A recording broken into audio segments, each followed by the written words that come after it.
जीवन जो अज्ञात है, अनजान है, विज्ञान हर चीज को उधेर कर देखता है, पर अध्यात्म कहता है कुछ बात अज्ञात रहने दो तो अच्छा है। इसलिए कुछ अज्ञात घटनाओं को भी स्वीकार कर लेना चाहिए। जीवन में बहुत कुछ होने देना चाहिए। सब कुछ हम कर लेंगे ऐसा ना हो। क्वेश्चन बड़ा अच्छा है, कुछ हम करें या कुछ होने दो। क्या यह सिद्धांत सही है? क्या हमें यह हल्का कर देगा?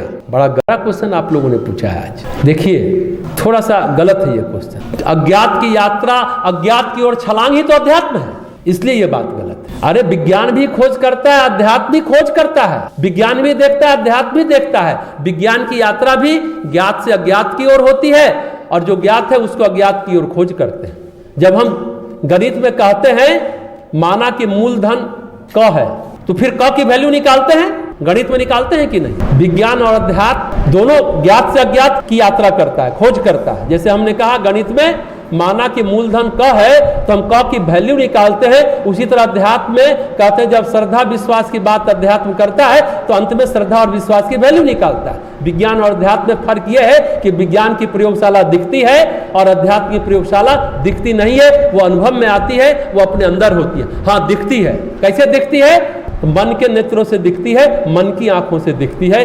अध्यात्म की प्रयोगशाला विज्ञान भी वैल्यू निकालता है और अध्यात्म भी वैल्यू निकालता है। अध्यात्म मूल बोध को प्राप्त करता है। जब कोई व्यक्ति बोध के चरम शिखर पर यानी कैवल्य पर होता है तो प्रकृति का ऐसा कौन सा कोना है जो उससे अज्ञात रह जाएगा? जब वो बोध को प्राप्त कर ले तो प्रकृति का कौन सा कोना है जो उससे अज्ञात रह जाएगा? अरे स्वयं परमात्मा ज्ञात हो जाते हैं तो ऐसा कोई अज्ञात नहीं बचता है। शास्त्रों में लिखा है ना, जब आप प्रकृति के आंगन में, ध्यान से सुनिएगा, धरती के आंगन में नहीं कहते हैं, प्रकृति के आंगन में अपने स्थान पर बैठे सरसों का ऐसा दाना कहाँ रखा है आपको पता चल जाता है। आप खोज सकते हैं वो कहाँ है। इसको कहते हैं ज्ञान। हाँ, अज्ञात बचता है अध्यात्म की शुरुआत में।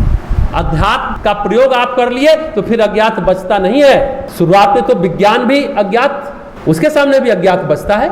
अज्ञात की खोज ही तो विज्ञान है और अज्ञात की खोज ही अध्यात्म है। रही बात जो हमने कहा हम कुछ करें और कुछ होने दे, जो आपने प्रश्न पूछा है, अरे हम कुछ करते कहाँ हैं? घटनाएं हमारे कर्मानुसार, समष्टि के कर्मानुसार स्वतः ही हो रही है, घटित हो रही है। कितने लोग का गांव में घर है, जरा हाथ उठाए तो। कितने लोग खेती किए हैं गांव में रहकर, वो हाथ उठाए। खेती में एक शब्द आता है, हटा लीजिए, एक शब्द है निराई।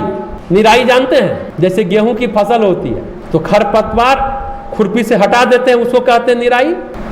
गुड़ाई क्या होती है? खुरपी से मिट्टी को पलटते हैं, मिट्टी को नीचे से निकाल के उसमें अंदर ऑक्सीजन डालते हैं, मिट्टी को पलटना। तो जो जीवन का मर्म समझता है वो अपने जीवन से अनवांटेड चीजों को हटा देता है, दुर्गुण हटाता है, खरपतवार हटाता है। और जान लीजिए, कभी कभी खरपतवार भी बहुत सुंदर रूप लेकर के आता है, बहुत मोहक रूप लेकर के आता है। हमको आपको भगवान ने विवेक दिया है निराई के लिए, उस खरपतवार के सुंदर रूप को समझने के लिए। यह बड़ा महत्वपूर्ण बात है। अध्यात्म एक बात सिखाता है, हमें तात्कालिक लाभ के लोभ में नहीं आना चाहिए। जो नहीं करना चाहते वो नहीं ही करना चाहिए। अगर कर लिए फिर उसको कोई रोक नहीं पाएगा। हम वो करें जो हमें करना चाहिए। हमें अपने जीवन की निराई निरंतर निरंतर अहर्निश करते रहनी चाहिए। और जो भगवान पर छोड़ने लायक उसे वहाँ छोड़ भी देना चाहिए। भगवान पर छोड़ के निश्चिंत रहिए, उसे छोड़ देना चाहिए।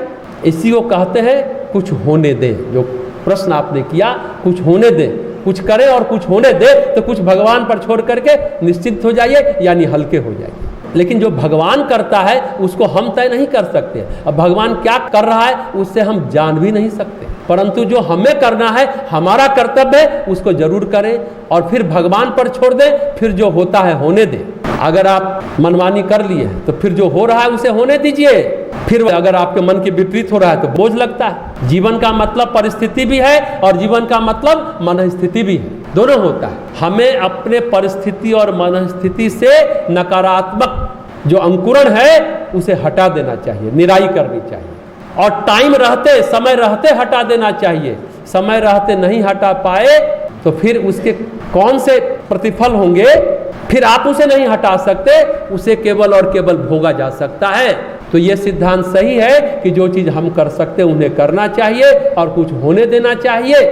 यानी जो हम नहीं कर सकते हैं उसे भगवान पर छोड़ देना चाहिए। और निश्चिंत हो जाना चाहिए। ये सोच हमें सचमुच हल्का कर देता है, पर जो कर सकते हैं उसमें प्रमाद नहीं करना चाहिए।